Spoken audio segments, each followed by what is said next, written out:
Hello everyone, welcome back to our channel. Railway board 32,000కు పైగా పోస్టులను భర్తీ చేయడానికి ఈ నోటిఫికేషన్ అయితే ఇవ్వడం జరిగింది. ఇది వచ్చేసి అఫీషియల్ నోటిఫికేషన్ అన్నమాట. ఏ పోస్టులను భర్తీ చేస్తున్నారు ఏంటి ఒక బ్రీఫ్ నోట్ అనేది ఈ వీడియో ద్వారా తెలుసుకుందాం. షార్ట్కట్లో క్లియర్గా వినండి. ఆన్లైన్లో అప్లికేషన్ పెట్టుకోవడానికి స్టార్టింగ్ డేట్ వచ్చేసి జనవరి 23 నుండి అయితే స్టార్ట్ అవటం అయితే జరుగుతుంది. అదేవిధంగా ఫిబ్రవరి నెక్స్ట్ మంత్ 22 వరకు అయితే ఆన్లైన్లో అప్లికేషన్ పెట్టుకోవడానికి 1 మంత్ గ్యాప్ అయితే ఇవ్వడం అయితే జరిగింది. ఈ 1 మంత్లో నోటిఫికేషన్కి అప్లై చేసి ఫీ పేమెంట్ చేయకపోతే ఎక్స్ట్రా 2 డేస్ అయితే ఇవ్వడం అయితే జరిగింది. 24 ఫిబ్రవరి వరకు ఫీ పేమెంట్ అయితే చేసుకోవచ్చు.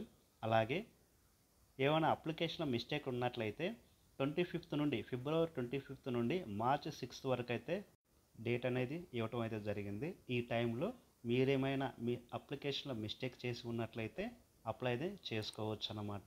ఈ ఇచ్చినటువంటి టైం ఎక్స్టెండ్ చేసిన డేట్లో అనమాట. ఈ రైల్వే గ్రూప్ డికి సెలెక్ట్ అయిన అభ్యర్థులందరికీ స్టార్టింగ్ స్కేల్ వచ్చేసి శాలరీ 18,000 అనేది పే చేయడం అనేది జరుగుతుంది. అలాగే సెంట్రల్ గవర్నమెంట్కి సంబంధించినటువంటి జాబ్ కాబట్టి జాబ్ సెక్యూర్ అలవెన్స్ అవన్నీ అయితే బాగుంటాయి, లైఫ్ బాగుంటుంది. ఏజ్ లిమిట్ చూసుకున్నట్లయితే మినిమం 18 ఇయర్స్ నుండి మ్యాక్సిమం 36 ఇయర్స్ మధ్యలో ఉన్న వాళ్ళు అప్లై అయితే చేసుకోవాల్సి ఉంటుంది.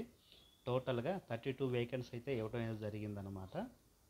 మినిమం 10th క్లాస్ క్వాలిఫై అయిన అభ్యర్థులందరూ అప్లై అయితే చేసుకోవచ్చు. ఐటీఐ కూడా ఎలక్ట్రికల్ మెకానికల్ ఉంటే బెస్ట్ అన్నమాట. ఇంకా ఎవరైనా అప్రెంటిస్గా చేసి ఉన్నట్లయితే వాళ్ళు కూడా దీనికి పెట్టుకోవడానికి ఎలిజిబుల్ అవుతారు.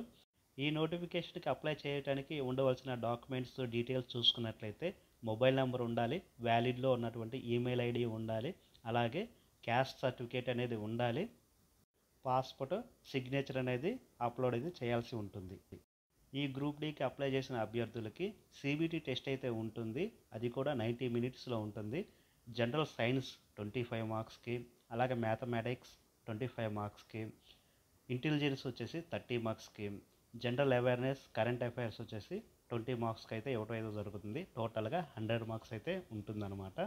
ఈ 100 మార్క్స్లో మ్యాక్సిమంగా 90 స్కోర్ అయితే చేస్తేనే జాబ్ అనేది వస్తుందని చెప్పవచ్చు. ఎందుకంటే 32,000 వేకెన్సీ ఉన్నది. చాలా రోజుల తర్వాత ఈ నోటిఫికేషన్ వచ్చింది. కాంపిటీషన్ అనేది హెవీగా అయితే ఉంటుంది. డోంట్ వరీ, మినిమంగా 5 మంత్స్ 6 మంత్స్ అనేది గ్యాప్ అనేది ఉంటుంది అప్లై చేసిన తర్వాత నుండి ఎగ్జామ్కి అనేది. సో ఈ 5 మంత్స్ 6 మంత్స్లో మీ ప్రిపరేషన్ అయితే ప్లాన్ అయితే చేసుకోండి.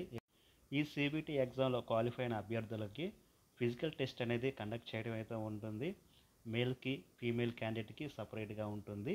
ఈ ఫిజికల్ టెస్ట్లో మేల్ క్యాండిడేట్స్ అయితే 35 kgs అనేది 2 మినిట్స్లో 100 మీటర్స్ అనేది కింద పడకుండా మోయాల్సి ఉంటుంది. తర్వాత 1 కిలోమీటర్ అనేది 4 మినిట్స్లో రన్ చేయాల్సి ఉంటుంది. ఫీమేల్ క్యాండిడేట్ చూసుకున్నట్లయితే 20 kgs వెయిట్ అనేది 100 మీటర్స్ని 2 మినిట్స్లో మోయాల్సి ఉంటుంది. అదేవిధంగా 1 కిలోమీటర్ అనేది 5 మినిట్స్లో రన్ చేయాల్సి ఉంటుంది. ఆఫ్టర్ దట్ మెడికల్ టెస్ట్ అనేది కండక్ట్ చేసేసి అభ్యర్థులకు పోస్టింగ్ అనేది ఇవ్వడం అయితే జరుగుతుంది. సో ఇది ఫ్రెండ్స్ ఇవాళ ఇన్ఫర్మేషన్. క్లియర్గా ఒక బ్రీఫ్ నోట్ అయితే ఇచ్చాను అనుకుంటున్నారు. సో ఈ వీడియోని లైక్ చేసి రెగ్యులర్గా ఫాలో అవుతూ ఉండండి. ఇక నుండి వీడియోస్ అనేది ఆపను, రెగ్యులర్గా కంటిన్యూగా చేస్తాను. సారీ ఫర్ దట్, డిలే చేసినందుకు క్షమించండి.